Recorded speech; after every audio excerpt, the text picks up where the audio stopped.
Bob and Julia. Bob will not let humans touch him.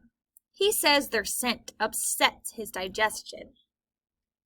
But every now and then I see him sitting at Julia's feet. Her fingers move gently just behind his right ear.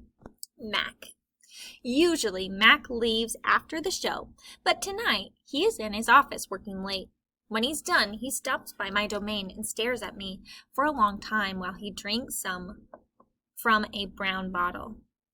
George joins him, broom in hand, and Mack says the things he always says. How about the game last night? And business has been slow, but it'll get better, you see. And don't forget to empty the trash. Mack glances over at the picture Julia is drawing. What are you making? He asks. It's for my mom, Julia says. It's a flying dog. She holds up her drawing, eyeing it critically. She likes airplanes and dogs. Mack murmurs, sounding unconvinced. He looks at George. How's the wife doing anyway? About the same, George says. She has good days and bad days. Yeah, don't we all, Mack says. Mack starts to leave, then pauses.